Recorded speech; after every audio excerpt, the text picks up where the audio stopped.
कुछ लोग तो एंथ्रो में लग रहे हैं मेरे को, कुछ लोग अभी थोड़े हेजिटेंट लग रहे हैं, न्यू एनवायरनमेंट है ना, एक बार दोबारा ट्राई करते हैं। Good afternoon everyone.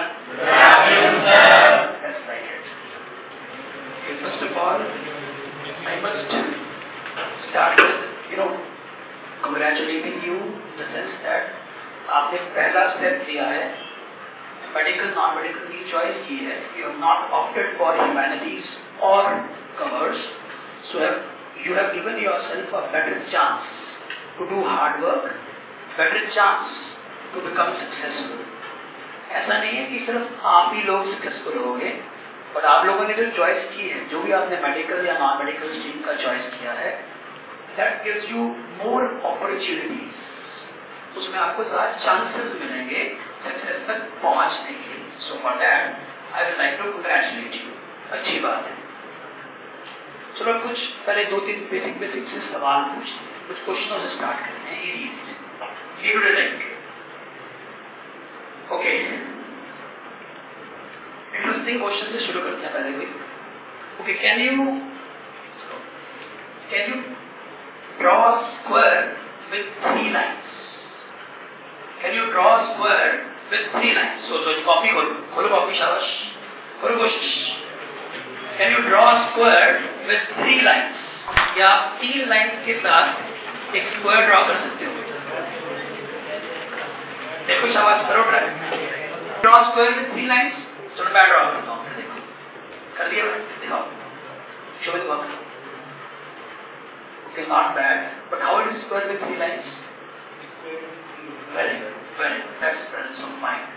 उसने ये बनाया, ये स्क्वायर, ये with 3 lines. So मैंने तो निकाली 3 लाइन यूज करके square banana. I would have drawn like this.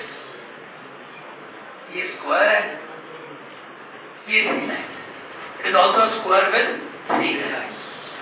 मैंने आपको नहीं कहा था कि 3 लाइंस को यूज करके स्क्वायर बनाना है, मैंने कहा था स्क्वायर विद 3 लाइंस बनाना है। तो देखो इंग्लिश की कितनी विडंबना है, इंग्लिश के कितने मीनिंग निकल सकते हैं। एक ही statement can lead to many meanings.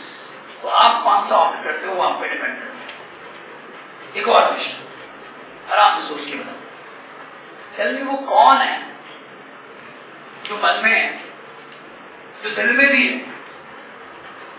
But धड़कन में नहीं?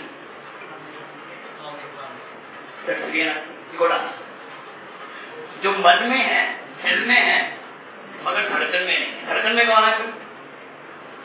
मन में आमिर खान था, दिल में आमिर खान था, और धड़कन में कौन था? Akshay Kumar. Akshay Kumar and Sunil Shetty. That's quite right. तो एक और क्वेश्चन, अब देखते हैं आंसर क्या होगा।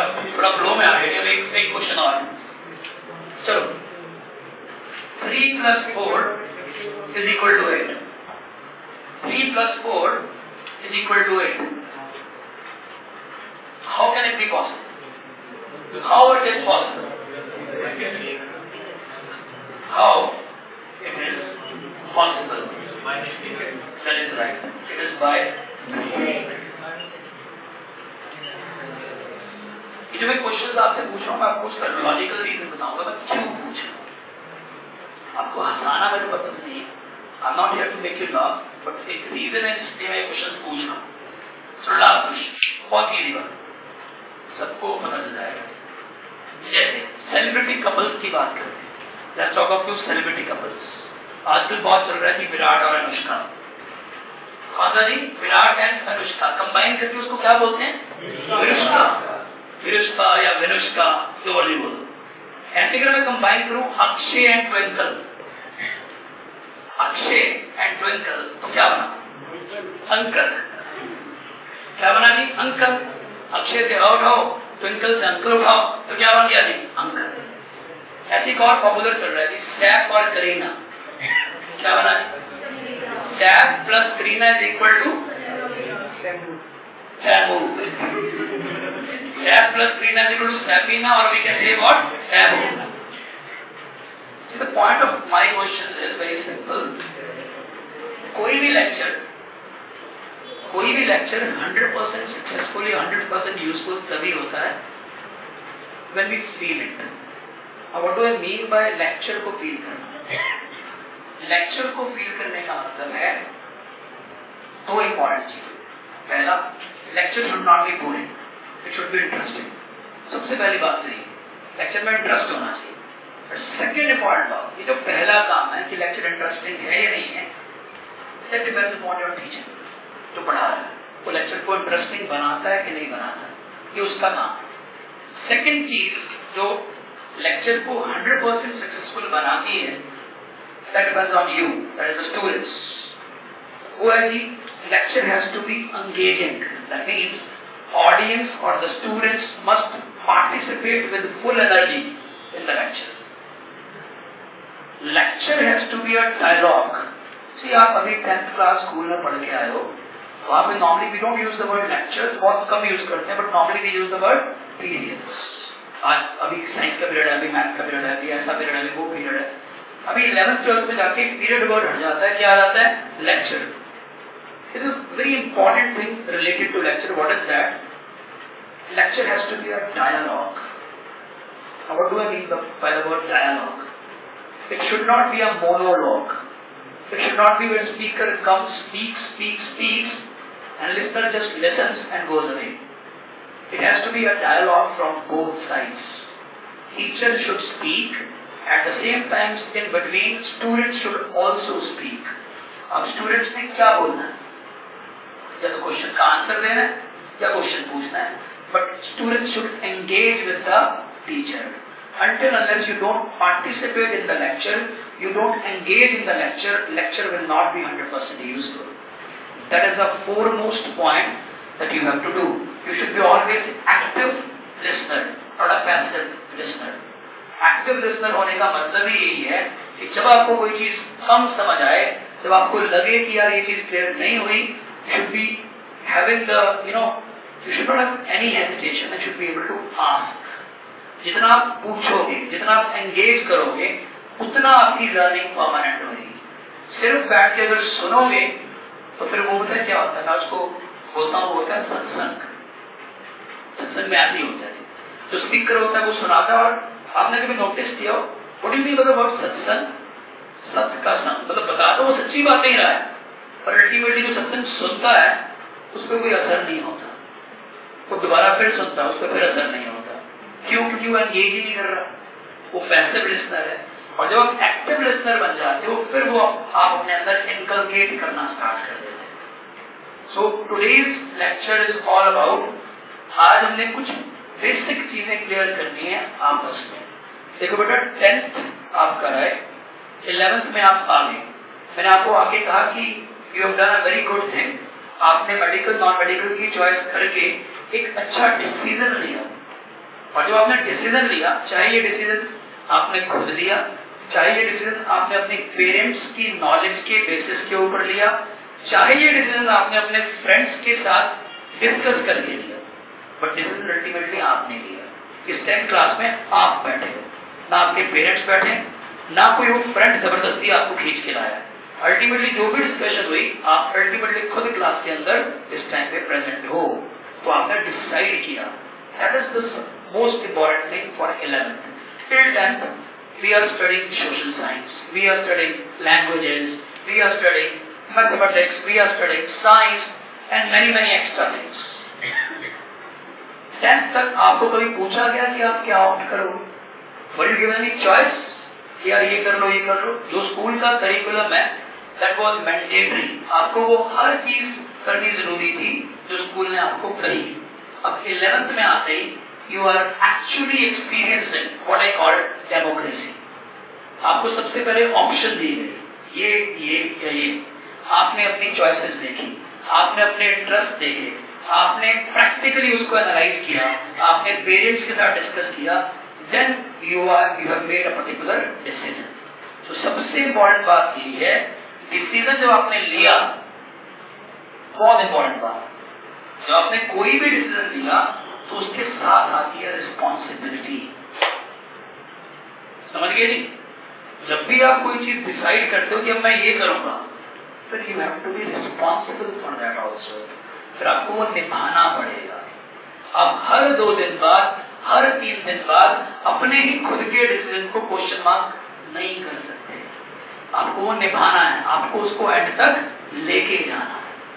अगर आप 11th-12th में मेडिकल नॉन मेडिकल की पढ़ाई करने आए हो, और बार बार कह रहा हूँ आपने बहुत अच्छा डिसीजन लिया। लोग कहते हैं जी मेडिकल नॉन मेडिकल की पढ़ाई टफ है, बेटा लाइफ इज नेवर इजी। अगर हम ऐसे देखें तो लाइफ कभी इजी नहीं। जो भी चीज है, जो भी है टफ है, इजी है, अगर आप उसको अच्छे से फेस करोगे, एक डिटर्मिनेशन के साथ उसको करने की कोशिश करोगे, देन एवरीथिंग इज पॉसिबल। तो जब मैंने आके आपसे बातें करनी स्टार्ट की, मैंने आपसे 2-4 फनी क्वेश्चंस पूछे। वो कौन सा मेरे क्वेश्चन थे, मैंने भी टीवी पे आपकी तरह देखे होंगे, पर मैंने रिलेट कर ली। कोई किसी ने पूछा, कोई किसी ने पूछा, मेरे काम के हैं, तो क्लास में काम आए। So what I am trying to make you is, you must be comfortable in class. When you sit in class, you will not be very much hesitating. ठीक है, टीचर क्या बोलेगा, अगर मैं कुछ पूछूंगा तो वो क्या कहेगा, साथ वाले क्या सोचेंगे, ये डाउट कैसा है, ऐसा कुछ नहीं सोचो। बस आप पढ़ाई करो, अपने सब्जेक्ट पे फोकस करो, जो कराया जा रहा है उस पर ध्यान दो, और अगर कोई प्रॉब्लम आ रही है तो थोड़ा सा हिम्मत मारो और पूछो। नहीं पूछ पा रहे हो, क्लास के बाहर पूछो। जरूरी नहीं होता कि हर चीज क्लास में क्लियर हो। कई बार हम पहली दूसरी बार में क्लास में नहीं पूछ पाते, क्यों? पता ही नहीं होता कि डाउट है। घर जाके रिवाइज करते हैं, कॉपी खोलते हैं, क्लास में सारा कुछ समझ आ गया होता है, और जब दोबारा रिवाइज करते हैं समटाइम्स उसमें से कोई 5-10% पार्ट ऐसा होता है जो थोड़ा सा ऐसे लगता है कि यार वेरिटी और चाहिए, तो डिस्कस करो टीचर के साथ, no issues at all. So never feel any hesitation while discussing, while asking your doubts. पहला पॉइंट तो ये हो गया, ठीक है जी। ना अब मैंने आपको बोला कि लेक्चर में फीलिंग होनी जरूरी है। जब मैं कहता हूँ फीलिंग होनी जरूरी है, तो मैंने कहा एक्टिव पार्टिसिपेशन होनी जरूरी है। अब थोड़ा सा मैं अपने आप को इंट्रोड्यूस कर लूं। मैं पटियाला से हूँ, I belong to Patiala, I have done my complete studies from Patiala. मैं भी आप ही की तरह ऐसे ही बैठ के क्लासेस अटेंड करके, तैयारी करके, नॉन मेडिकल की तैयारी करके, मैंने भी आप ही की तरह पढ़ाई की थी। Then I did my chemical engineering from Thapar University. 4 साल की डिग्री मैंने भी पूरी की। 4 साल की डिग्री पूरी करने के बाद then I did my job for around 8 to 9 months in an industry as a production manager. Then I switched over to my passion, which is teaching. I worked for around almost 4 years in Delhi, Chandigarh and Kota in an institute called FITZI. मैंने 4 साल वहां पढ़ाया। then I came back to my hometown Patiala, and then I started this phase. ये जो phase जब मैंने start किया, अच्छा पहले तो मैं आपको ये सारा कुछ क्यों बता रहा हूँ, why I'm telling you this? ये मैं आपको इसलिए बता रहा हूँ कि next 45 to 50 minutes you are going to listen to me. आप मेरे को सुनोगे, अगर आप मेरे को सुनोगे, आपके माइंड में ये बात क्लियरली फिट होनी चाहिए कि जो बंदा हमें ये बात बता रहा है वो भी इसी सिचुएशन से पास होके गया है। उसने भी एग्जैक्टली ऐसे जो हम आज स्टार्ट करने वाले हैं, उसने भी यही सारी एंग्जाइटीज अपने टाइम पे पास की थी, उसने भी हमारी तरह स्टडी की थी, तो वो हमें अच्छा गाइड कर पाएगा। That is the reason why I am telling you this. Because I started face with a sole intention that कि पटियाला से बाहर स्टूडेंट्स को जाने की जरूरत ना पड़े। Whatever good educational opportunities students, look forward to for enriching their potential, to reach their potential, to reach their goals, that should be completely available in Patiala only. That was the sole purpose of starting this. So, last 17 years, around 17 years, more than 17 years I have been teaching. 17 years में मैंने जितने student पढ़ाए उनमें से around more than 2500 engineers, around 500 doctors from our students have gone through. तो मैं अपने time तो ये सारा एंग्जाइटी वाला टाइम निकाला ही था। मैं 17 साल से हर साल दोबारा इसी चीज में से गुजर रहा हूँ, जिसमें से आप अभी गुजरने वाले हो। Every year by year, I go through same situations, same issues, and same targets, and I observe all around how students do, how students, have their daily routines. Very, very important. मैं पढ़ा तो रही हूँ, I'm teaching, I'm guiding. Besides that, I'm analyzing कि जिसने बहुत अच्छा rank लिया, उसका एक्चुअल में डेली रूटीन है क्या। और कई बार क्या होता है, बहुत इंटेलिजेंट स्टूडेंट्स अच्छा रैंक नहीं ला पाते, तो उन्होंने ऐसी क्या कमी छोड़ दी जिसके कारण वो अपने डिजायर्ड टारगेट तक पहुंच नहीं पाए। तो इन 17 सालों में, 17 years में, year by year by year, I have gone through the same procedure again and again, and that is why I am telling you about me. So when I say to you something, it is not for the sake of just saying.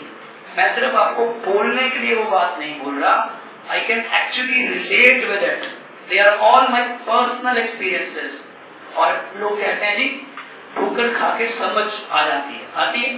तो लेकिन ये नहीं है कि दुनिया भर की सारी ठोकरें हमने ही खानी है तभी समझ आएगी. जो ठोकरें कोई और खा चुका है और अगर हमें वो गाइड कर रहा है तो हमें कम से कम वो ठोकर नहीं खानी. एक तो पार्टिसिपेट किया करो. जो ठोकरें और लोग खा चुके हैं तो हमें खानी है कि नहीं खानी है? तो हमने नहीं ठोकर खानी, पर एटलीस्ट वो ठोकर नहीं खानी है जो ऑलरेडी लोग खा चुके हैं, जो गलतियां ऑलरेडी लोग कर चुके हैं during this journey of +1 and +2. At least हम उन गलतियों से बचें, उन गलतियों को रिपीट ना करें. समझ आई बात? वैसे आपके जो पेरेंट्स हैं they are very very knowledgeable. आजकल पेरेंट्स बहुत अवेयर हैं, आपको बहुत अच्छी अच्छी बातें बता सकते हैं. लेकिन there are very good things, but आपकी एक्चुअल प्रिपरेशन कैसे होनी चाहिए, आपको कैसे पढ़ाई करनी है, आपको कहां से पढ़ाई करनी है, क्या चीज छोड़नी है, उसके लिए आई और other teachers can be your best guide. Because जो चीज वो ईयर बाय ईयर हम गो थ्रू कर रहे हैं वो आपके पेरेंट्स ने एक्सपीरियंस नहीं की. They can give you direction, but ultimately how that direction has to be actually executed, how it has to be converted into actions, that can only be properly told, properly guided by your teachers. So start devoting to your teachers. Whatever your teacher says, you must 100% agree to them. If you have any doubt related to that, आप teacher से जाके discuss जरूर करो. इधर ऐसे नहीं ऐसे कर लो तो हो जाएगा, बट बिना डिस्कशन के जस्ट अपने आप सोच के ऐसे नहीं करना कि मैं ऐसे कर लूंगा तो बेटर हो जाए. सर फिर वही बात, आप भी वही ठोकरें खाओगे जब सुनने आएंगे, फिर फायदा क्या होगा? अच्छा चलो आप बताओ, how many of you are from medical stream? Raise hands. कितने लोग हैं जो मेडिकल स्ट्रीम पर है? Hands down.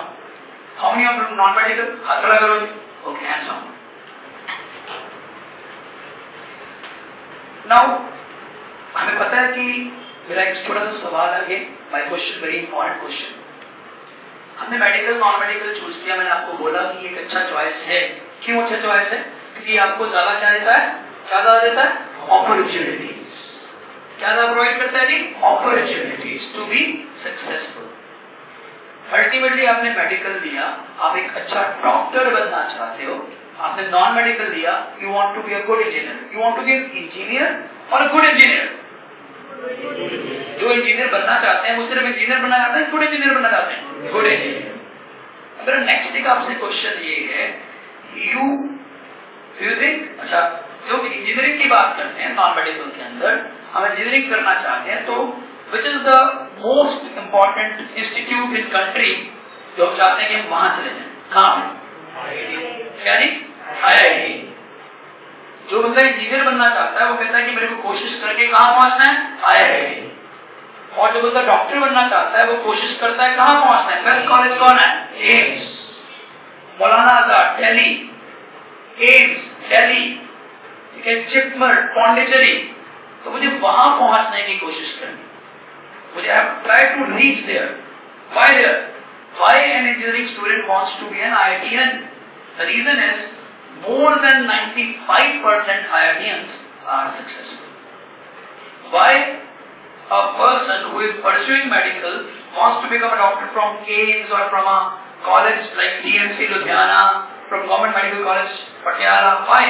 Why not any private college? Because doctors from these reputed colleges are, successful 99% times.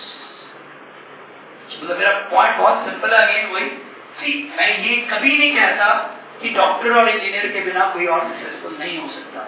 I never say that. Success को पाने के there can be many paths, but there are two very common, very important, well justified paths: becoming a doctor from a good college and becoming an engineer from a good college like IITs, NITs, PAC, IIITs. इनसे engineering करोगे तो आपके chances of success बहुत ज्यादा increase हो जाएंगे. Same is the case for doctors. So degree important है. चलो मैं आपसे एक छोटा क्वेश्चन पूछता हूँ जी.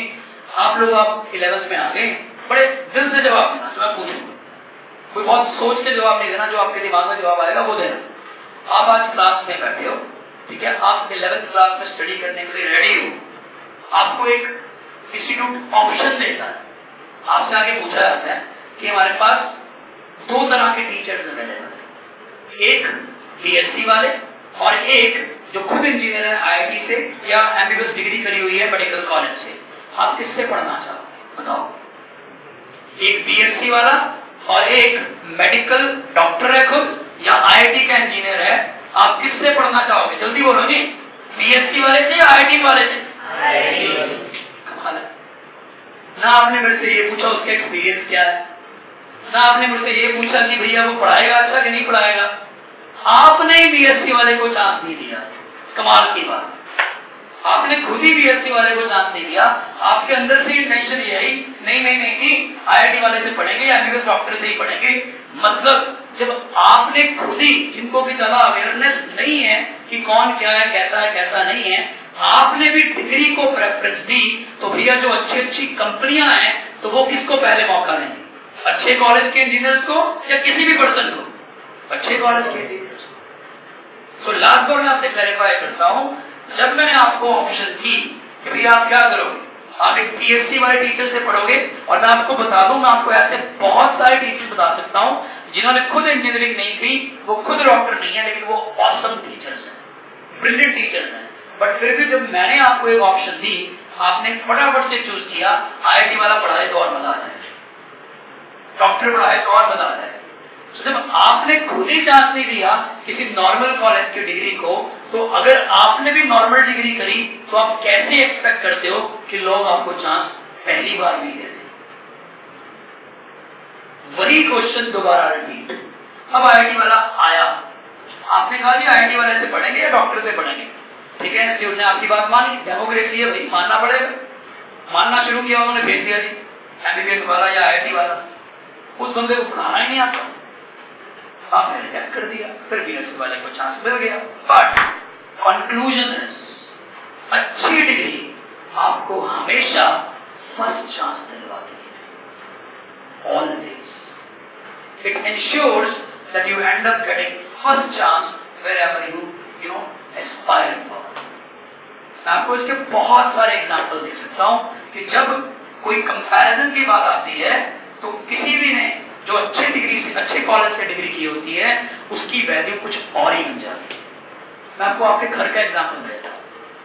Suppose again in hypothetical question, suppose आपका कोई भाई बहन है, यदि उसने सिंपल बीएससी करी हुई है जी, और उसने कोई प्रोफेशनल डिग्री एज इंजीनियरिंग या एमबीबीएस नहीं करी, और मैं आपको बार बार बता रहा हूं कि बीएससी की डिग्री भी बहुत स्ट्रॉन्ग डिग्री है, बट हमारी मेंटेलिटी क्या है? I am telling you this. मान लो एक बीएससी वाला आपका भाई बहन है, आपके घर में है, और घर में ना व्हाइट वॉश है, दिवाली का टाइम आ गया, घर पे सफेदी करवाई जा रही है, ठीक है जी, और कलर में फाइट हो गई, मेरे कमरे में ये कलर होएगा, तेरे कमरे में ये कलर होएगा.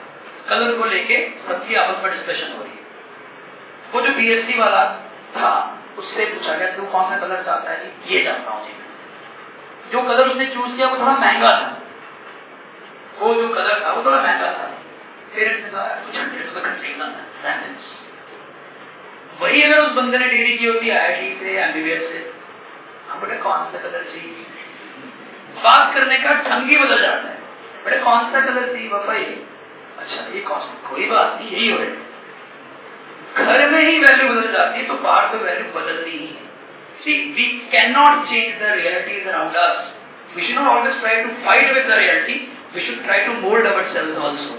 The point is, अगर हम नहीं करेंगे तो कुछ और निकाल लेंगे. अभी तो हमारे पास ऑप्शन है ना आज की घड़ी.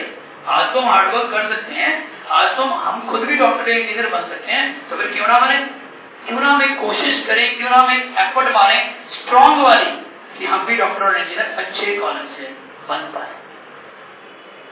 मेरा एक फ्रेंड है, ही फ्रॉम IIT, उसको ना मतलब वो हम 11-12 में इकट्ठे थे, उसको शुरू से ही शौक था कि मुझे अपना बिजनेस करना। तो उसने IIT से डिग्री की, but he belongs to a middle class family, तो उनकी बहुत स्ट्रॉन्ग फाइनेंशियल नहीं है, बहुत ज्यादा तरीके से पैसे वाले लोग नहीं है, मिडिल क्लास फैमिली। तो उसको शौक था कि मुझे अपना बिजनेस करना है। वो IIT से पास आउट हुआ, उसकी जॉब लगी IIT से, अच्छी जॉब लगी, उसने 1 साल काम किया, 1 साल काम करके जॉब छोड़ दी। अब 1 साल में तो बेटा कोई ज्यादा सेविंग नहीं हो सकती। 1 साल के अंदर आप जितना मर्जी पैसा कमा लो, जब आप कॉलेज के बाद पहले साल निकलते हो ना, तो सबसे पहले आप सेव नहीं करते, सबसे पहले आप उड़ाते हो, यार आप ये भी दे देते हैं, वो भी दे देते हैं, मतलब मौका मिले, अपनी कमाई से खाते हैं ना, एंजॉय करते हैं। तो 1 साल में कितनी सेविंग होती है, बट उसके अंदर से एक डिजायर थी कि आई टू डू माय बिजनेस। उसने क्या किया कि उसने जॉब छोड़ दी। उसने देखा कि मेरी सेविंग कितनी है, उस 1 साल में उड़ा उड़ के खर्च खुर्च के उसकी इतनी अच्छी जॉब लगी हुई थी कि उसके पास 4-5 लाख रुपया था, 4 to 5 lakhs रुपीज ही है। बट क्या हम 4-5 लाख में कोई बिजनेस स्टार्ट करते हैं ना? 4-5 लाख में क्या आता है? कोई बिजनेस तो नहीं आ सकता ना। आज अगर आप किसी बिल्डिंग को रेंट पे भी लेने जाते हो, तो सामने वाला पता क्या कहता है जी, 6 मंथ का रेंट इन एडवांस, 30,000 का रेंट है जी, 2 लाख तो रेंट दे दो जी, उसका बचा क्या? स्टाफ भी रखना है, मशीनें भी रखनी है, कुछ भी करना है, तो 5 लाख में कुछ नहीं आता। तो he was very very determined कि नहीं मुझे तो करना है। तो बैंक गया, ही अप्लाइड फॉर अ लोन। तो बैंक मैनेजर ने उसको मिलने के लिए बुलाया, वो उससे मिला। बैंक मैनेजर ने पूछा कि आपके पास आपकी ITR है? ITR मतलब तो क्या होता है? Anyone who knows what is ITR is? हाँ, that's right, income tax return. क्या आपने कोई इनकम टैक्स फाइल किया है? नहीं, मैं तो अभी जॉब कर रहा था, छोड़ दिया। इनकम टैक्स फाइल करना, उससे पहले जॉब छोड़ लोन तेरा कोई पिछला, हमें पता नहीं तो कौन है कौन नहीं, कितने पैसे कमाए, हमारा तो पैसे लेके भाग जाएगा, चला जाए यहाँ। So he stood up, he came out, and when he went out, someone from his locality was in that bank. उसी बैंक में था उस टाइम, उसी के कोई जान पहचान का बंदा, उस मैनेजर के पास गया, उससे जाके बताया सर ये IIT के पास होते। 3 दिन बाद 20 लाख का लोन उसको सैंक्शन हो गया। ये वैल्यू है। कोई लोग पूछते हैं ना क्या है IIT, क्या है ये वैल्यू? Practical value. प्रैक्टिकली जब आप किसी अच्छे कॉलेज से कुछ भी करके निकलते हो, तो आपकी ओवरऑल वैल्यू, आपकी ओवरऑल पर्सनैलिटी सब कुछ चेंज हो जाता है। आपके अंदर एक अलग ही कॉन्फिडेंस आ जाता है, एक अलग ही रिस्क एपेटाइट आ जाता है कि कोई बात नहीं है, कुछ और करने की, बट ये सोचा तो ये करके ही रखें। So that is the value of importance. That is the importance of a beautiful degree from a very good college. समझ आ गई थी बात? तो आज के बाद हम कोशिश करेंगे कि हम 11-12 में आ गए, हम मेडिकल नॉन मेडिकल में आ गए, पर हमने डिग्री किससे करनी है? एक अच्छे कॉलेज से कि नॉर्मल कॉलेज से? बताओ। We should opt, we should try to get a good degree from a good college, not from any college. अब आगे तो इंजीनियर बन के निकलेंगे, फिर कोई फायदा नहीं। अब आगे तो कहीं से भी MBA कर लेंगे, फिर कोई फायदा नहीं। We should at least try to reach a very good college. IITs are good, NITs are good, IIITs are good, Punjab Engineering College, Chandigarh is good. For medical, AIIMS is good. I told you, Maulana Azad Delhi is good, Chipper Pondicherry is good, and all the government medical colleges in Punjab are very good. So we should at least try to reach these colleges. ठीक है ना? अगर हम आए हैं, अगर हम 11-12 में घुसे हैं, तो कुछ तो ऐसा करके जाएं कि खुद को ही अपने ऊपर कॉन्फिडेंस आ जाए। अगर खुद का खुद पे कॉन्फिडेंस ना बना पाए, फिर क्या है? समझ आ गई जी बात? अच्छा मैं आपको बता दूं, वैसे डॉक्टर्स को तो बहुत हार्डवर्क करना पड़ता है, डॉक्टर्स का हार्डवर्क हैंडल। मेडिकल के अंदर पढ़ाई बहुत ज्यादा करनी पड़ती है। पहले 4 साल की MBBS के लिए 11-12 की पढ़ाई, फिर 4 साल जाके MBBS में पढ़ाई, फिर उसके बाद MBBS के बाद भी काम नहीं होता, फिर MD की पढ़ाई, MBA के एंट्रेंस, MD का एंट्रेंस देना पड़ेगा, वो इससे भी टफ है। फिर MD के अंदर जाके पढ़ाई, फिर अगर आपने सर्जन बनना है, फिर स्पेशलाइजेशन करनी पड़ेगी, फिर उसकी पढ़ाई, इतनी सारी पढ़ाई। जबकि जो इंजीनियर्स हैं वो 4 साल बाद देते हैं, वो 4 साल बाद क्या करते हैं जी? जॉब लग जाते हैं। जॉब के बाद देखेंगे पोस्ट ग्रेजुएशन करनी है कि नहीं करनी, टाइम बताएगा।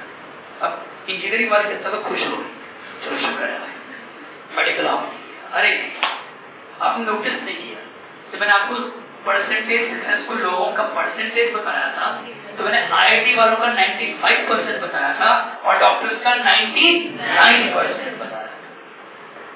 बेटा ऐसा नहीं है कि वो हार्डवर्क नहीं बेचता है, ऐसा नहीं है। नो डाउट कि मेडिकल के अंदर थोड़ा सा लंबी है पढ़ाई, बट उसके भी अपने एडवांटेजेस हैं, उसके भी अपने फायदे हैं। और नॉर्मली लोग सोचते हैं कि एक बार 4 साल चाहिए, आईआईटी में जाके इतनी पढ़ाई नहीं है। इंजीनियरिंग वाले जब कॉलेज से बाहर आते हैं, क्योंकि मैं इंजीनियर हूं, I can tell you better, ठीक है, तो जब इंजीनियरिंग कॉलेज में लोग जाते हैं और शाम को घर वापस आते हैं तो माँ को लगता है बहुत पढ़ाई कर लिया है,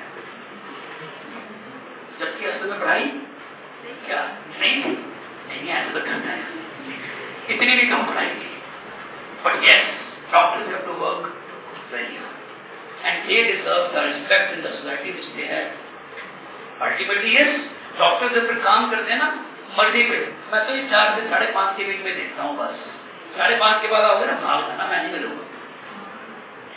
जब डॉक्टर के विजिटिंग आवर्स होते हैं ना, कोई भी डॉक्टर जो अच्छा रेप्यूटेड डॉक्टर होता है वो अपनी मर्जी की फीस देता है, अपनी मर्जी के टाइम पे देखता है, मर्जी की जगह पे देखता है, फिर दवाइयों की लंबी लिस्ट बनाया जा ले आ। इंजीनियर बेचारा फिर कंपनी के अकॉर्डिंग ही करता है। So everything has pros and cons. You cannot, fight between medical and non-medical, whether medical is good or non-medical is good. Both are equally good. In the sense, again I told you initially, both give you a good number of opportunities. And it is up to you. आप किस तरफ को जाना चाहते हो, आपका intellect क्या कहता है, आप किस तरफ को एंजॉय करना चाहते हो, ये बहुत इंपॉर्टेंट बात है। जो अभी मैंने आपको बताया कि मेडिकल में पढ़ाई बहुत लंबी है, बट मेडिकल की चलो पढ़ाई क्या, अभी तो 11-12 की बात करें, आप डॉक्टर किस कॉलेज से बनते हो, इंजीनियर किस कॉलेज से बनते हो, वो तो इम्पोर्टेंट बात है ही, बट उससे भी पहले इम्पोर्टेंट बात है आपकी 11th और 12th। ये जो आपकी 11th और 12th है ना, ये जर्नी ही बहुत रिवॉर्डिंग है। बहुत बार हम क्या करते हैं, फैमिली घर कुछ हिल स्टेशन पे घूमने जाते हैं, चलो शिमला, 18 दिन हुई, चलो शिमला रोड से कभी पालो। अब एक बंदा है, अब जिसको मतलब पहाड़ों में जाके वॉमिटिंग आया, बेचारा क्या रास्ता एंजॉय, वहां जाएगा, वो तब तक इतनी उसकी हालत खराब हो चुकी होती है, उसको शिमला नहीं पड़ा रही। मतलब मेरा पॉइंट क्या है, जो बंदे जर्नी एंजॉय नहीं कर सकते ना, फिर वो डेस्टिनेशन को भी उतना एंजॉय नहीं कर पाते। तो first of all start enjoying your journey towards your destination, and this journey is really very rewarding। 11th और 12th की इस जर्नी में आपको इतनी अच्छी हैबिट सीखने को मिलती हैं कि एक बार आपने मेडिकल नॉन मेडिकल की पढ़ाई कर ली 11th-12th में, आपको लाइफ लॉन्ग फिर चीजें हैंडल करनी है। बहुत ही कुछ अच्छी हैबिट्स में से कुछ अगर मैं गिनी चुनी बताऊं, क्या आपको 11th-12th में इनकलकेट करने को मिलती है। सबसे सबसे इम्पोर्टेंट हार्ड वर्क। हम कहते जरूर है कि हार्ड वर्क करना चाहिए, बट आप लोगों को आपके अंदर ही पता है 10th में आप क्या करके आए। कुछ लोग बहुत करते हैं, उनके अंदर मोमेंटम है, बट मेजॉरिटी लोग क्या करके हैं, बोर्ड के पेपर खत्म हो गया, अब तो बोल ही सकते हैं, पहले नहीं बोल पा रहे थे। लेकिन अब 11th और 12th की पढ़ाई आपको रेगुलरिटी से हार्ड वर्क करने का एक हैबिट डेवलप करा देगी, पहली बात। सेकेंड थिंग जो आपको बहुत अच्छे से समझ आएगी वो है टाइम मैनेजमेंट, कैसे टाइम को मैनेज करना। जब टेस्ट होता है तो उसको कैसे प्रिपेयर करते हैं, कैसे अंडर टाइम प्रेशर काम किया जाता है, वो चीज। तीसरी चीज, फिजिक्स भी करनी है, केमिस्ट्री भी करनी है, मैथ्स भी करनी है या बायो करनी है, सारे सब्जेक्ट्स को बैलेंस कैसे करना है, balancing multiple things, that is also very important. And उससे भी ज्यादा important, handling tough hard situations. कभी बहुत पढ़ाई की, उस हिसाब से नंबर नहीं आए, तो कैसे फिर आगे बाउंस बैक करना है, वो भी आपको 11th-12th की जर्नी सिखाएगी। सो 11th-12th की मेडिकल नॉन मेडिकल की पढ़ाई, अपने आप में पढ़ाई और उसके जो ये 2 साल हैं, यही आपको आर्ट्स और कॉमर्स से बेटर अपॉर्चुनिटी की तरफ ले जाते हैं। इसीलिए मैंने आके आपको कहा था कि आपका स्टेप, आपका डिसीजन बहुत अच्छा है, क्योंकि आपने अपने आपको चांस तो दिया, एटलीस्ट देखो तो सही मैं कितना दूर तक जा सकता हूँ या जा सकती हूँ, उसके बाद देखेंगे बात। This is very very important. तो अब हमें एक बात 100% क्रिस्टल क्लियर होगी, मेरे को बताना, हमें डिग्री चाहिए कि गुड डिग्री चाहिए? क्या चाहिए जी? Good degree. अब उसके लिए हमें क्या करना पड़ेगा? पहली बात, अच्छे कॉलेज के लिए चाहिए जी डिग्री। ऐसी कोई एमए कॉलेज से नहीं करना, अपने आप को हमेशा उसके लिए फोकस्ड रखना पड़ेगा। अभी तो सर आपने समझाया, 3-4 लोन वाले एग्जाम्पल समझा दिए, पैसे की भाषा सबको समझ आती है, किसको नहीं समझ आती? सर आपने बताया 5 लाख वाला भी कुछ नहीं कर पाया, हमारे तो 5 लाख भी नहीं आ रही। तो मनी की बात सबको समझ आती है, तो ये तो बात समझ आ गई कि डिग्री अच्छे कॉलेज से चाहिए, बट उसके लिए सर पहले आपको फोकस चाहिए। क्या चाहिए जी? फोकस। बार बार अपने गोल की तरफ अपने आप को अलाइन रखना, फोकस। बिना फोकस के कुछ नहीं अचीव होता है। जैसे एक छोटा सा एग्जाम्पल, बचपन से आपने सुना होगा, शायद मैंने तो बहुत सुना है, हमारे बचपन में हमें घर पे ही सुनाया करते थे, शायद भी आपने भी सुना हो, एक बार ट्वीट मार देता। क्या? एक गांव था, एक विलेज था, उसमें पानी खत्म हो गया। क्या खत्म हो गया जी? पानी खत्म हो गया। तो लोग इकट्ठे हुए, लोगों ने सोचा कि अब क्या किया जाए। तो लोगों ने मिलकर विचार बनाया कि जो है कुआं खोद देते, लेट्स क्रिएट न्यू वेल। ठीक है, एक बहुत बड़ा गड्ढा, उसके अंदर से क्या जाएगा, धरती के अंदर से अंडरग्राउंड क्या जाएगा, और कुआं खोद दिया। तो सब लोगों ने मिलकर कुआं खोदना स्टार्ट किया। होता तो क्या हुआ, कुआं खोदने से पहले आपस में लड़ाई होगी, कहां खोदे। हिंदुस्तान में यही होता है, पहले तो ये डिसाइड नहीं होता कि करना क्या है, फिर जब डिसाइड हो जाता है फिर कैसे करना है, कहां करना है, उस पर डिफरेंस ऑफ ओपिनियन हो जाते हैं। चलो जी खैर, बड़े बुजुर्गों ने मिला के समझाया, कोई नहीं यार यही खोदते हैं। कोई एक जगह डिसाइड की मिलके, मोटे मोटे पानी हाथ दूध खड़े करे, चलो जी जगह डिसाइड करिए यहाँ खोदते हैं। खोदना शुरू किया, 5 फुट खोदा, 10 फुट खोदा, 15 फुट खोदा, 20 फुट खोदा, पानी। अब जो बंदा उस जगह पे कुआं खोदने के अगेंस्ट था, उसके अंदर से खुशी हुई, शुक्र है पानी नहीं आया, देखा मेरी बात सही हो। उसने कहा क्या, शोर मचाना शुरू किया, देखा मैंने कहा था यहाँ पानी नहीं आया। अब लोगों को भी लगा यार बात तो सही कह रहा है, तू बता रहा, वो मंदिर के पास जो पीपल का पेड़ है उसके पास खोदो, वहां माता की कृपा है। चलो वहीं चल पड़ते हैं, वहां चल पड़े नहीं कुआं खोदने, वहां डिसाइड किया नहीं खोदना, फिर वही शुरू किया, 5 फुट, 10 फुट, 15 फुट, 20 फुट, फिर पानी किया। फिर कोई और बोल पड़ा, माता जो है अभी हमारे से रुष्ट है, चलो हम पीर बाबा जी के पास जाके खोदते हैं। फिर वहां खोदा, फिर वहां फिर वैसे करते करते 20 फुट खोद दिया जी, फिर पानी नहीं आया जी। अब तो सारे हैरान परेशान। अल्टीमेटली ऐसे करते करते उन्होंने 5 जगह पे इतने बड़े बड़े 20 फुट डूंगे गड्ढे खोद दिए, बट पानी नहीं आया। फिर उन्होंने एक सियाना आया, कहता तुम मूर्खो, 20 कितने फुट हो गए जी? 20 फुट इंटू 5 टाइम्स कितना हो गया जी? मैथ चेक हो, 20 इंटू 5 कितना हो गया जी? 100। ऐसा मूर्खों, अगर 100 फुट का एक गड्ढा खोद दे तो ऐसा सवाल ही नहीं उठता कि पानी नहीं आता। तो वही कभी यहाँ कुछ कर लिया, कभी वहां कुछ कर लिया, कभी वहां कुछ कर लिया, कभी यहाँ कुछ कर लिया, रिजल्ट कहीं भी नहीं आएगा until you are not focused on one particular goal। एक गोल होना चाहिए, उस पर हार्डवर्क करना चाहिए कंटिन्यूअसली। जब आप उस पर लगातार बिना थके काम करते हो फिर रिजल्ट आता है। अब आपका फोकस कैसे रहेगा, मैं बताता हूँ, आपको बताया था, पहले नहीं बताया था क्या होने वाला है। क्लास लगाई, समझ आ रहा है, 2 दिन, 4 दिन, 6 दिन, 8 दिन औखा टॉपिक आता है, समझ नहीं आया, टीचर चेंज, नया टीचर, ठीक है जी, 2 दिन 5 दिन बस इतना नहीं समझा रहे, नहीं मजा आ रहा, एक और टीचर चेंज, करते करते फिर तो रिजल्ट आ ही सकता था। अच्छा फिर टीचर चेंज नहीं, चलो एक काम करते हैं, मैं इस किताब से कर रहा था, नहीं किताब ही चेंज, वो चेंज ही करते रहे, अल्टीमेटली कुछ बात नहीं। So please, first and foremost thing which you should develop and which you should inculcate is remain focused on whatever you have decided।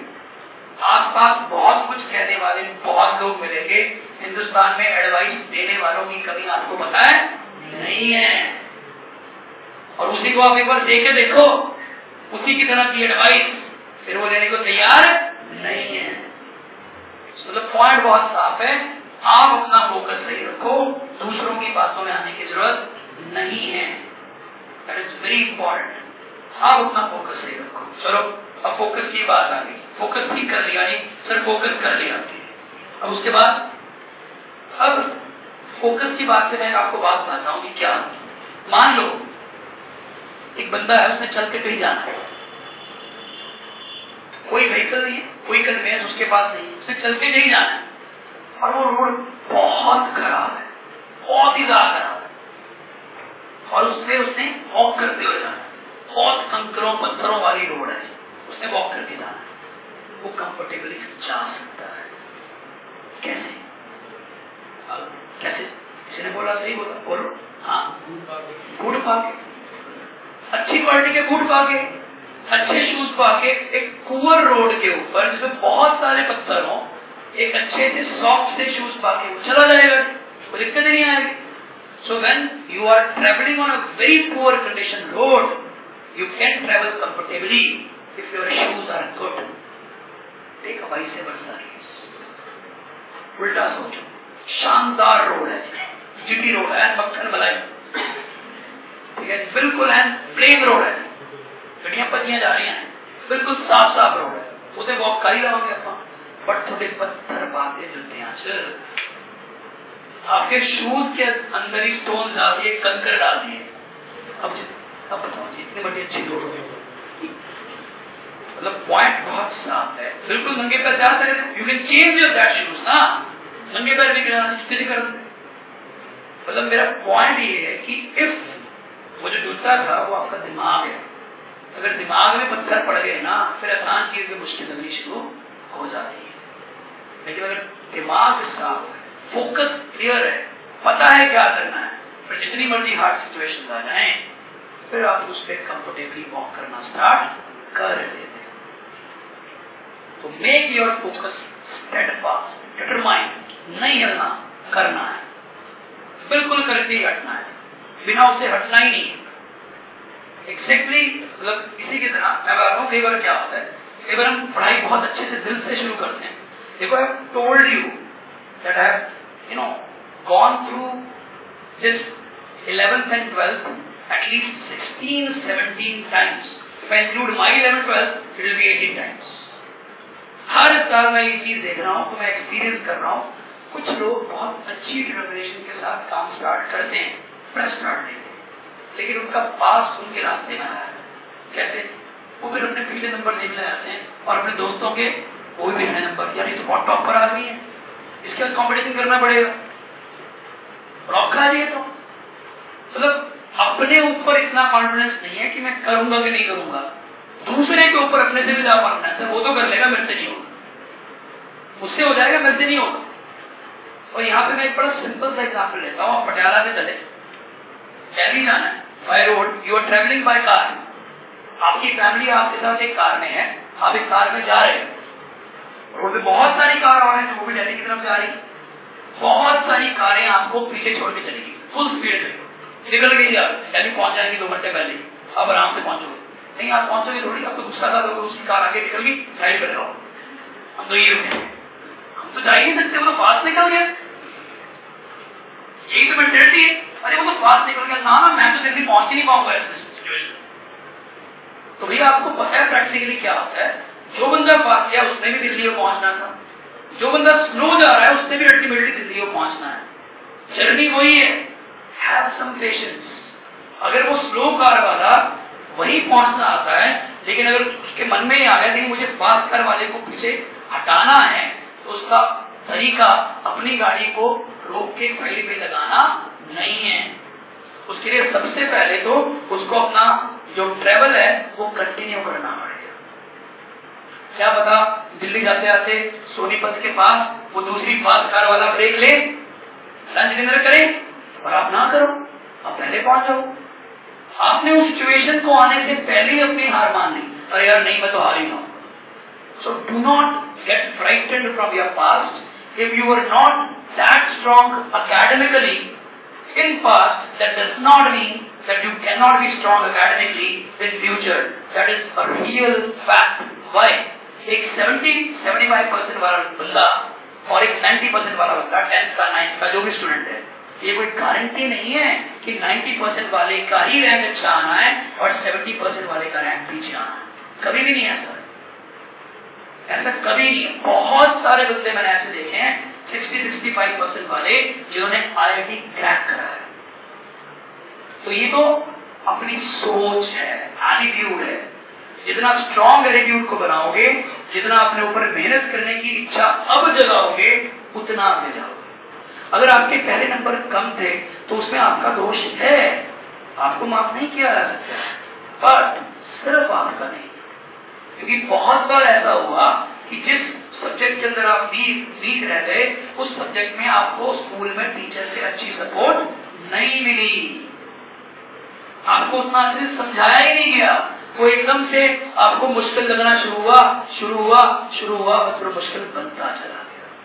तो ऐसा 11th 12th में हो, ऐसा बहुत रेयर चांस है, बिकॉज 10th तक की पढ़ाई और 11th की पढ़ाई में बहुत फर्क है। In the sense 11th is totally logical, understanding based. Teachers, wherever you study, all are hardworking teachers. Every teacher is hardworking and सब लोग आपके ऊपर मेहनत करेंगे और आपको समझाने का पूरा जोर लगाएंगे। उसके बाद भी अगर आपको प्रॉब्लम होगी, उसके बाद भी टीचर्स आपके साथ रहेंगे। तो इसलिए ये कभी नहीं सोचना कि अगर पहले मेरे नंबर कम थे मैं नहीं कर सकता। See, if you actually want to do something good, first start dreaming good. At least सोच तो अच्छी रखो। अब मुझे एक बात बताओ, मेरे को बहुत बार मेरे स्टूडेंट्स कहते हैं, जैसे फाइनल एग्जाम आपने नहीं है, प्लस 2 वाले बोर्ड ने भी नहीं है, बोर्ड के स्टूडेंट्स हैं। अभी आज क्या तारीख है? 6 तारीख है। कल क्या है? 7 संडे, 8 तारीख मंडे जेईई मेंस का एग्जाम है। 8 मंडे को जेईई मेंस का ऑनलाइन एग्जाम है।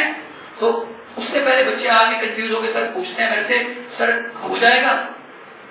बिल्कुल हो जाएगा, घबराने वाली बात क्या है? सर ये टेंशन लग रही है। टेंशन नहीं लेनी, एंड तक एफर्ट करना है। अगर पहले खुद को क्वेश्चन मार्क करोगे फिर गिरोगे। खुद पे अपना कॉन्फिडेंस रखो, एंड तक जोर लगाते रहो। अपनी पुरानी चीजों को, पुरानी गलतियों को देखो, उनसे सीखो, लेकिन उनसे डरो मत।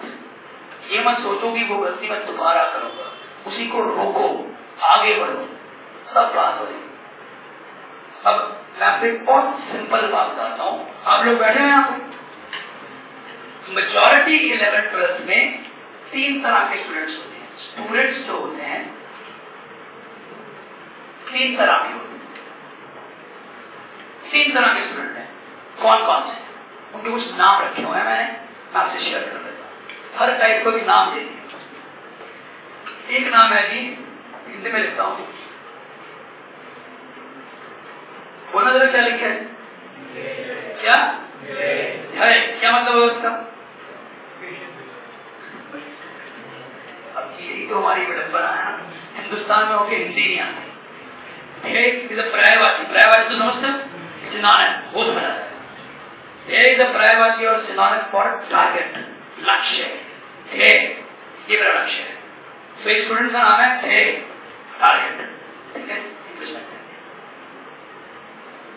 एक स्टूडेंट का नाम है, एक और स्टूडेंट है, उसका नाम है हिंदी में,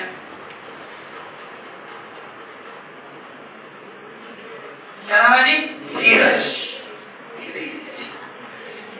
चलो फाइन, क्या आ गया जी? पेशेंस। एक और स्टूडेंट आ गया जी, धीरज। एक इसके बाद सबसे क्या है, उसका नाम है चुलबुल। क्या नाम है उसका? इंग्लिश में लिखते हैं चुलबुल, चुलबुल पांडे। एक स्टूडेंट है जिसका नाम है क्या? Chulbul. Majority students come under these 3 categories, एक धीरज और एक चुलबुल। क्या फर्क है? ये नाम क्या रिप्रेजेंट करते हैं? इन तीनों तरह के स्टूडेंट्स को हम एक डिफरेंशिएशन देते हैं based on their nature and properties. कैसे? इनके सेल्फ स्टडी आवर्स कैसे वो देखेंगे, ठीक है। ये पर डे कितने क्वेश्चन सॉल्व करते हैं, उसको मैं बोलता हूं उनकी स्पीड। अगर स्पीड ज्यादा होगी तो एक दिन में ज्यादा क्वेश्चन सॉल्व करेंगे, अगर स्पीड कम होगी तो एक दिन में ज्यादा क्वेश्चन सॉल्व नहीं कर पाएंगे। और तीसरा, इनकी क्लासेस के अंदर रेगुलरिटी कितनी है। तो सबसे पहले किससे स्टार्ट करें, बताओ बताओ, आप बताओ, तुम भी कर जाते हो। चुलबुल से स्टार्ट करें, उसके बाद आसान है ना। चुलबुल सेल्फ स्टडी वो क्या होती है? चुलबुल क्या था? Self study. कह रहा चलो अब आपने लिखा है तो कुछ तो करना पड़ेगा। सेल्फ स्टडी डेली, अरे 1-2 घंटे पढ़ लेते हैं, चलो। अब वो 1-2 घंटे कौन से ट्यूशन में लाके, ट्यूशन में हो जाते घंटे 2 घंटे, कभी कभी तो 4 हो जाते हैं। उस चक्कर में एवरेज छुट्टी मारनी पड़ती है यार, 2 घंटे की एवरेज निकालनी थी, ज्यादा हो रहा है तो आप समझ गए नहीं। तो क्लासेस की रेगुलरिटी क्या होगी? कहाँ वो घंटा 2 घंटे पढ़ना है, जिससे 4 घंटे क्लास लगे हुए छुट्टी एवरेज 2 ही रहनी है, सजा नहीं आना। फिर आ गया इनका पर डे क्वेश्चन वो क्या होता है पता नहीं यार, वो नहीं पता हमें। हम क्लास में जाके बैठना ही हमारे लिए बहुत बड़ी बात है। जब अब नेक्स्ट कौन सा बताए? धीरज। तो धीरज जो है वो 3 to 4 आवर्स सेल्फ स्टडी करता है। नाम में धीरज है उसके, कुछ करेंगे करके दिखाएं। 3 to 4 आवर्स सेल्फ स्टडी करता है, रेगुलर है, टोटली रेगुलर है, पेरेंट्स की बात मानता है, मंदिर भी जाता है, गुरुद्वारे भी जाता है, भगवान को मत्था टेक के आता है, रोज चाबूसी करके आता है, बना देना कुछ मत्था टेकता है, अच्छी तरह से बातें सुनता है, पर डे क्वेश्चन भी करता है around let's say 30 to 40 question करता है पर डे। इतने क्वेश्चन सॉल्व करता है, सब्जेक्ट ऑब्जेक्टिव मिला के इतने क्वेश्चन करता है। फिर आ गया हमारा काम टारगेट, लक्ष्य। वो क्या करते हैं? वो अराउंड 6 to 7 आवर्स पढ़ता है। कितना पढ़ता है जी? 6 to 7 आवर्स पढ़ता है। वो अराउंड 100 to 120 क्वेश्चंस सॉल्व करता है। रेगुलर है, पापा की बात मानता है, टीचर्स को रिस्पेक्ट करता है, वो भी गुरुद्वारे मंदिर जाता है, सब कुछ उसका धीरज जैसा ही है। अब सबसे पहले तो आप मेरे को सिर्फ ये बता दो, इनमें से किसका रैंक नहीं आएगा? चुलबुल को ही बताए तो आपने क्या बताया? तो चुलबुल को खुद को ही बताया कि मेरा रैंक तो नहीं आएगा, तो चुलबुल का रैंक नहीं आया। जब पेपर का रिजल्ट आया तो चुलबुल का रैंक नहीं आया। चुलबुल ने क्या कहा? चुलबुल ने झूठ मूठ करवाना शुरू कर दिया। ओ पापा, वो ना मेरी OMR 10 पड़ी गई थी, फिजिक्स में केमिस्ट्री में फिजिक्स पड़ी गई, वो ना OMR शीट नीचे गिर गई थी, मिट्टी होगी, गंदी होगी, वो बारकोड मशीन रीडर वाइड ने रीड नहीं करी होगी, बच गया। मतलब वो सच्ची में चुलबुल है, ठीक है जी। फिर आया धीरज और फिर आया थे। कौन सक्सेसफुल हुआ? नाम ही नहीं सोच के रखा, नाम से बात कर रहा है कि कौन अपने टारगेट को अचीव करेगा। धीरज के जो लक्ष्य की तरफ काम कर रहा है, ये अल्टीमेटली सक्सेसफुल होगा, ये अल्टीमेटली सक्सेसफुल होगा। लेकिन दिक्कत क्या हुई? एंड में जब रिजल्ट नहीं आया तो धीरज को चुलबुल की तरह बराबर करने आ गया। धीरज भी और चुलबुल भी एक ही बराबर है, रिजल्ट ही नहीं आया। रैंक कौन लेके आया? जिसने करी। चुलबुल काम करा भी और रिजल्ट फिर भी नहीं आया, किसका? धीरज का। तो हमें धीरज नहीं बनना। चुलबुल से तो खुश हो रहे हैं, पर हमें धीरज नहीं बनना, हमें तो ध्येय ही बनना है। क्या बनना है? ध्येय। चुलबुल भी नहीं बनना, ठीक है? चुलबुल भी नहीं बनना और धीरज भी नहीं। मैं आपको परसेंटेज बताऊं, on an average in a particular class in any institute you will find 80% धीरज।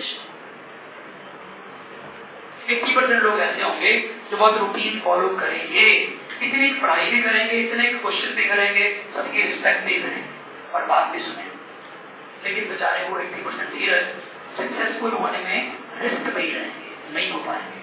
और फेल होते हैं जी अराउंड 10%, और चुलबुल भी अराउंड 10% ही होते हैं। हाँ, आसपास चुलबुल दिखते बहुत हैं, लगता है कि ये भी चुलबुल है, ये भी चुलबुल है, क्योंकि हमारी आंखें ढूंढ ऐसे बंदों को नहीं होती है, क्योंकि अंदर तो हमारे भी चुलबुल है। लेकिन चुलबुल भी बहुत ज्यादा नहीं होते। साधु क्या होते हैं? धीरज। तो हमें क्या बनना नहीं है?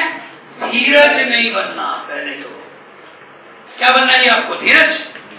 क्या बनना है? ये शुरुआती यहाँ से विधि आपने क्या बनना है? सक्सेसफुल। आपको क्या बनना पड़ेगा? धैर्य। लक्ष्य की तरफ लगना पड़ेगा। उसके लिए इतने आवर्स सेल्फ स्टडी और इसमें ट्यूशन आवर्स इंक्लूडेड नहीं है। तो मैंने इस एग्जाम्पल से आपको क्या सिखाया? Lower ocean. Sir per day कितना पड़ेगा? पढ़ना कितना पड़ेगा? 6 से 7 घंटे। सर कितने का क्वेश्चन करने पड़ेंगे? 100 से 120। सर और क्या करना पड़ेगा? माँ बाप की रिस्पेक्ट, टीचर्स की रिस्पेक्ट, टीचर्स के अकॉर्डिंग चलना पड़ेगा, पेरेंट्स के अकॉर्डिंग चलना पड़ेगा, हर टाइम आर्ग्यूमेंटेटिव मोड में नहीं रहना, फिर जाके आप सक्सेसफुल हो पाओगे। तो लास्ट बार बताओ जी, आप क्या बनना चाहते हो? बताओ। जब तक मुंह से बोलोगे नहीं, आपको मैं साइंटिफिक एक फैक्ट बता देता हूं।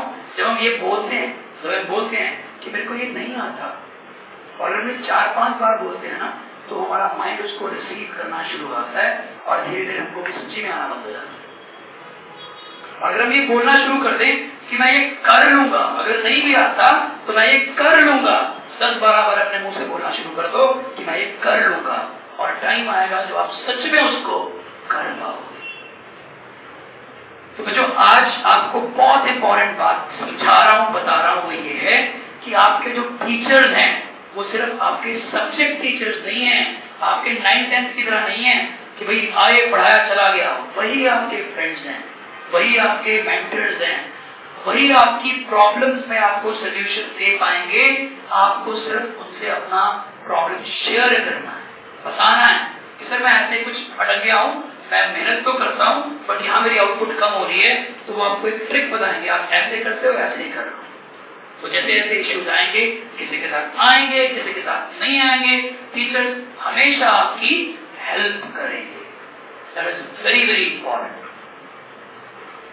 हमारे जो इंडियन स्क्रिप्चर्स हैं, जो इंडियन ग्रंथ हैं, उसमें बहुत ब्यूटीफुल श्लोक है। शायद आपने सुना होगा, शायद आपने सुना होगा। कितने लोग हैं डीएवी से श्लोक वाला स्कूल? तो वही है। कितने भी डीएवी वाले हैंड डाउन? तो शायद आपने सुना होगा, मैं भी डीएवी से आऊंगा। तो अब जो वो श्लोक है उसमें बहुत अच्छे 5 साइंस बताए गए हैं, 5 कैरेक्टर्स बताए गए हैं किसी भी अच्छे स्टूडेंट के। कोई भी अच्छे स्टूडेंट के 5 कैरेक्टर्स का वो श्लोक है। मैं आपको बताता हूँ क्या है। संस्कृत का श्लोक है, उसको बोलते हैं जी काक चेष्ट मको ध्यानम। किसी और ने भी शायद सुना हो। काक चेष्टा मको ध्यानम स्वान निद्रा तथैव च। अल्पाहारी, गृह त्यागी, विद्यार्थी, पंच लक्षण। किसी भी अच्छे विद्यार्थी के 5 लक्षण हैं, 5 साइंस हैं।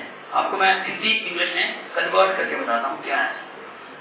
काक चेष्टा, काक बोलते हैं कौवे को, चेष्टा बोलते हैं इसको फोकस को, एफर्ट को, एफर्ट को बोलते हैं, चेष्टा करना, एफर्ट करना।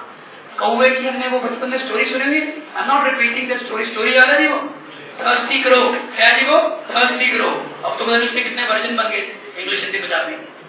वो जो थर्स्टी क्रो था उसमें हमें सिर्फ एक चीज पता है कि वो एक एक पत्थर मटके के अंदर जब उसने डाला तो पानी धीरे धीरे ऊपर आया।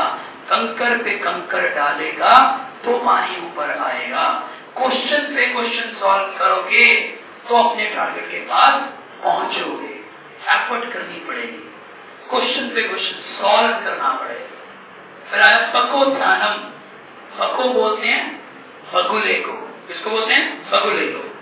बगुले को अगर आपने टीवी में देखा हो या सुना हो या प्रैक्टिकली फिजिकली देखा हो, तो जब वो अपना आहार की डाइट के लिए पानी में खड़ा होता है तो वो एक पैर पे खड़ा हो जाता है। एक पैर पे खड़ा होके उसकी बहुत लंबी चोंच होती है, वो पानी के अंदर मछलियां पकड़ता है चोंच मार के। वो बार बार नहीं मारता, बहुत स्टिल खड़ा हो जाता है ताकि वो उसकी जो टांग है वो काइंड ऑफ किसी और को पता ही ना चले कि वो डांग है, हिलता नहीं है, बहुत देर तक अनस्टिल था एंड बिल्कुल ऐसे खड़ा रहता है। जब उसके पास मछलियां आती हैं वो हर मछली को नहीं पकड़ता, जब उसको बड़ी मछली आती है तो मारता है चिमटा और निकाल देता है। तो उसका ध्यान मतलब फोकस लगे। ध्यान मतलब क्या? फोकस। अपने छोटे छोटे आसपास की जो भी शॉर्ट टर्म प्लेजर्स हैं, कल मेरा टेस्ट है, आज रात को मेरे दोस्त का बर्थडे है, या फिर मेरे चाचा जी के बेटे की शादी है, जाना जरूरी है, बहुत क्लोज है, जाओ। लेकिन ऐसे नहीं कि 4 दिन हमने वहीं पे लगाने। 11th और 12th में you will have to sacrifice your small time pleasures. Short term pleasure को सैक्रिफाइस करोगे तभी लॉन्ग टर्म गोल अचीव कर पाओगे। छोटी मछलियां को आने जाने दो, बड़ी मछली को पकड़ो। पकड़ो ध्यान। श्वान निद्रा, श्वान किसको बोलते हैं? डॉग। बहुत सही। कोई लोग कहते कुत्ता, अच्छा नहीं लगता। डॉग, यानी डॉग। डॉग आपने कभी देखा किसी गली से गुजरते हो, गली में डॉग बैठा होता है, आप गुजरो तो सही, वो साथ क्या खड़ा हो गए, भौंकना शुरू हो जाता है, चाहे वो सो रहा हो। डॉग इज वेरी अलर्ट, कोई भी पास से गुजरेगा वो फटाफट से खड़ा हो जाएगा। तो श्वान निद्रा का मतलब है जी, हाँ मैंने डिसाइड किया जी कल टेस्ट है, सुबह 6:30 बजे का मैंने अलार्म लगाया, मेरी निद्रा तो बस पूछो मत। 6:30 बजे का अलार्म लगाया, टक सो गया, बंद करके सो गया। अलार्म भी कैसा लगाया? आजकल तो मोबाइल पे अलार्म है, मोबाइल पास रखा, फेवरेट साउंड लगा दी, अलार्म बजेगा, उल्टा लोड़ी मिल जाएगी। तो थोड़ी बहुत नींद खुली थी वो दोबारा बंद, सो गई। श्वान निद्रा, आपकी नींद ऐसी अलर्ट होनी चाहिए कि जब आप चाहो उसको कंट्रोल कर सको। तो आपने उठना है तो उठना है, ये आपका थर्ड इंपॉर्टेंट क्वालिटी है। फिर उसने बोला था अल्पाहारी।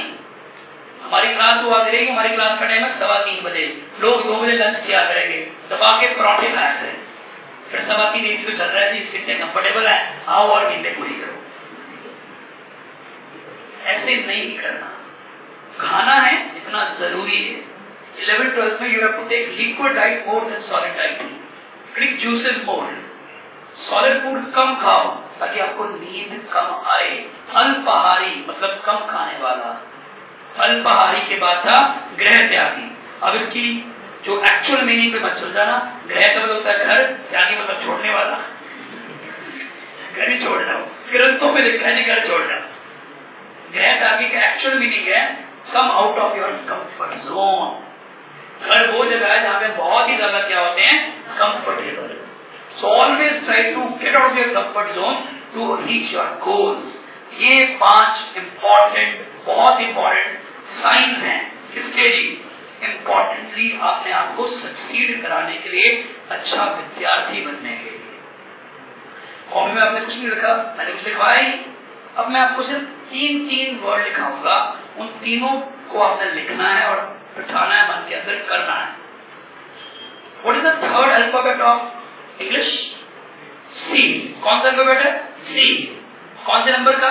थर्ड। तो आपको 3 सी सिखाऊंगा जो आपने छोड़ने, और 3 सी सिखाऊंगा जो आपने अपने अंदर इनकलकेट करने। तो लिखो जरा कॉपी में, पहले पेज पे लिखो जो मैं बोलने वाला हूं।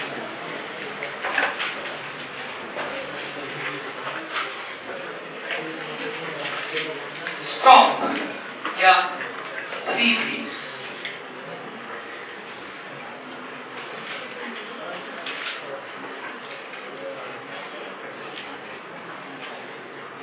तीन चीज आपने छोड़ने हैं। And start inculcate. 3 चीज आपने अपने अंदर लाने हैं। पहले 3 चीज जो छोड़ने हैं, सबसे पहला, सबका फेवरेट, कंप्लेन। क्या करना जी? कंप्लेन करना। जब कुछ ना हो तो सबसे पहले हमारे पास ये होता है जी ऐसा नहीं हुआ जी, ऐसा हुआ होता तो फिर ऐसा कर देते। टीचर ना जी बड़ा फास्ट बोलता है, समझ नहीं आता। टीचर ना जी सोना नहीं आएगा, नागटेटी है। मतलब कंप्लेनिंग कोई भी हो, कुछ ना हो तो कुछ ना कुछ तो बोली दो। सर ने ना ये क्वेश्चन कराया है, कराया नहीं था, पेपर में तो ये आ गया, तो स्टॉप कंप्लेनिंग। ठीक है जी, कंप्लेन नहीं करना। ठीक है जी, स्टॉप क्रिटिसाइजिंग। आपस में एक दूसरे को स्वयं करना है मंडली। You avoid the person who is creating negative energy, but don't get into argument. Criticize मत करो एक दूसरे को, कोई जरूरत नहीं है। Wastage of energy, wastage of time, just stay away. अपने पे फोकस रखो, अपने टारगेट पे फोकस रखो। Stop criticizing. खड़े होकर किसी के बारे में कुछ भी नेगेटिव बोलना छोड़ दो, and stop condemning.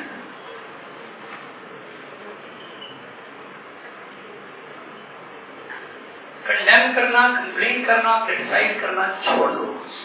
इसी के और सीनियर है, इसी के बड़े भाई हैं, शुरू यहाँ से होता है कंप्लेन से।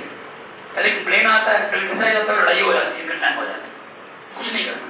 Save your time, do not get into such things and start three Cs, inculcate three Cs. What are those? सबसे पहले कमिटमेंट डाला ना। सम्मान करने लोग एक बार कमिटमेंट कर दी तो फिर मैं किसी की नहीं सुनता, अगर तो मैं अपनी भी नहीं सुनता। कमिटमेंट कर दी तो कर दी, अब तो मुझे करना ही करना है। सोच समझ के कमिटमेंट की थी, अब मुझे इसको पूरा करना है। I started with this. I told you and you have decided finally to go into medical and non-medical. Now it is your responsibility to deliver what is being expected from you. And तक hard effort करो, फिर जो होगा देखें। Commitment के बाद next very very important है consistency. Consistency, commitment लाओ, कंसिस्टेंसी लाओ। जो कर रहे हो लगातार करो। एक दिन पढ़ लिए, शाम को खुशियां मत मनाओ, बहुत पढ़ लिया, अगले 4 दिन पढ़ते ही खुद ही खुश हो जाते हो, अपने अंदर अंदर से लड्डू फूट जाते हैं, बहुत पढ़ाई करी, अगले 4 दिन पता ही नहीं कहाँ गए, पहले 4 दिन पहले पढ़ाई की थी। Be consistent. एक दिन 8 घंटे पढ़ लिए, अगले दिन पढ़े ही छोड़ो, 6 पढ़ो लेकिन रोज 6 पढ़ो। सेल्फ स्टडी करनी है उतनी करनी। एक बड़ा सिंपल सा एग्जाम्पल है जी, आप बीमार हो गए, डॉक्टर के पास गए, डॉक्टर ने कहा जी सुबह दोपहर शाम ये डोज है। आपने कहा सर कौन सी 3 बार याद रखा? तीनों गोलियां एक बार में ठाक कर, बस फिर आप ये जब हमारे आसपास इतनी मोटिवेशन है, एक एक चीज की वैल्यू है। रोटी खाते हैं सुबह अलग, दोपहर को अलग, शाम को अलग। ऐसे तो नहीं कि सुबह खा लिया फिर कैमल की तरह 4-5 दिन बाद ही खाएंगे। So you are consistent in eating your food. You are consistent when you are ill. You can take medicine consistently on time. But जब पढ़ाई की बात आती है तो वहां नहीं होता, तो फिर रिजल्ट भी नहीं आएगा। So you have to be consistent. And third, very very important is courage. Always remain courageous. I told you, do not get frightened from your past experiences. Yes, mistakes are important. You should look in your mistakes to avoid them, but you should not get frightened from your mistakes. पहले ऐसे हुआ था, अब ऐसे होएगा, मैं नहीं करता। नहीं, मैं करूंगा, मुझे करना है। I have to have the courage. मुझे अपना रिस्क लेना है, तभी मैं कुछ आगे कर पाऊंगा, अदरवाइज मेरे से ये नहीं हो पाएगा। तो stop these 3 things. Do not complain. Sir मेरा तबीयत खराब थी इसलिए मेरा टेस्ट अच्छा नहीं हुआ। कंप्लेन मत करो, अगली बार अच्छा करके दिखाओ, फिर बताओ sir last time I was not well, that is why my performance was not good. I have tried to justify the next test. Please मेरी बात अब सुनो। हर टाइम पे कंप्लेन मत करने आना, ये हो गया, ये हो गया, ये हो गया, ऐसे मत करो। आपको मैं बहुत सुंदर सी एक लाइन सुनाता हूँ। विकल्प बहुत मिलेंगे, विकल्प बहुत मिलेंगे मार्ग भटकाने के लिए। विकल्प बहुत मिलेंगे मार्ग भटकाने के लिए। संकल्प एक ही चाहिए मंजिल को पाने के लिए। समझ आ गई थी बात? विकल्प बहुत मिलेंगे, आपको बहुत सारे एक्सक्यूजेस मिलेंगे, ये बना दो, वो बना दो, वो बना दो, इसलिए मैं ये नहीं कर पाया, इसलिए मैं ये नहीं कर पाया, इसलिए मैं ये नहीं कर पाया। कुछ नहीं रखा है बात। एक ही डिटर्मिनेशन चाहिए, संकल्प एक ही चाहिए। यस, अब मैंने मेडिकल नॉन मेडिकल दिया है, मुझे पता है थोड़ा सा हार्डवर्क इसमें करना पड़ता है, तो मैं करूंगा। लेकिन अगर आप 6 घंटे रोज एफर्ट डालते हो, 6 घंटे रोज कंसिस्टेंटली काम करते हो, तो मैं आपको गारंटी देता हूं क्या, that you will reach a particular level where you will always feel proud of yourself. आपको पता क्या है, ना आपने अपने पेरेंट्स के लिए पढ़ना है, ना आपने अपने टीचर्स के लिए पढ़ना है, आपने खुद के लिए पढ़ना है। यही चीज मैं आपको ऐसे ही बोल देता हूँ, और मेरे वास्ते नहीं पढ़ना, और मेरे वास्ते नहीं पढ़ना, अपने वास्ते पढ़ना। नहीं नहीं, आपने खुद के लिए पढ़ना है, अच्छाई सोच के खुद के लिए पढ़ना है, खुद को जस्टिफाई करना है कि मुझे कुछ पॉजिटिव अपने लिए क्रिएट करना है। तो आज जो मैं बार बार क्लैरिफाई कर रहा हूं, medical non medical is a very very good option to explore many good opportunities. So please बिना अपॉर्चुनिटीज को एक्सप्लोर करे डर के भागना कभी मत सोचना। बाजार में जाते हो, एक शर्ट नहीं खरीदनी है तो 4 दुकानों पे जाते हो, सब कुछ देखते हो, फिर चूज करते हो। ऐसे ही मेडिकल नॉन मेडिकल आपको इतनी अपॉर्चुनिटीज हैं, पहले आप 11th 12th स्ट्रॉन्ग करो, 12th का फाउंडेशन 11th का फाउंडेशन स्ट्रॉन्ग बनाओ, ऑब्जेक्टिव के साथ साथ सब्जेक्टिव पे फोकस रखो, अपना सब्जेक्टिव पार्ट भी स्ट्रॉन्ग बनाओ, ऑब्जेक्टिव पार्ट भी स्ट्रॉन्ग बनाओ। फिर जैसे जैसे टेस्ट होंगे, जो जो अपॉर्चुनिटीज आपके सामने आएंगी, उसके अकॉर्डिंग आप अपने आप को एक्सप्लोर करते रहना। और उससे पहले बिना बात के घबराना कोई फायदे का सौदा नहीं है। सो आज सिर्फ मेरा पॉइंट इतना सा है, मैं आपको सिर्फ ये बताना चाहता हूं कि I am very receptive to all students. It is not कि मेरे पास जो सिर्फ 90% प्लस वाला है मैं उसकी बात सुनूंगा, मेरे लिए वो भी उतनी वैल्यू रखता है जितने बाकी। मेरे लिए मैटर ये करता है कि आप अंदर से खुद कितनी मेहनत करना चाहते हो। अगर आप मेहनत करना चाहते हो, if you take 1 step, I will take 5 steps to improve you. But you have to at least initiate 1 step कि हाँ सर मैं कुछ करना चाहता हूँ। अगर आप करना चाहोगे, एफर्ट करोगे, तो डेफिनेटली हम कुछ ना कुछ अच्छा रिजल्ट क्रिएट कर पाएंगे।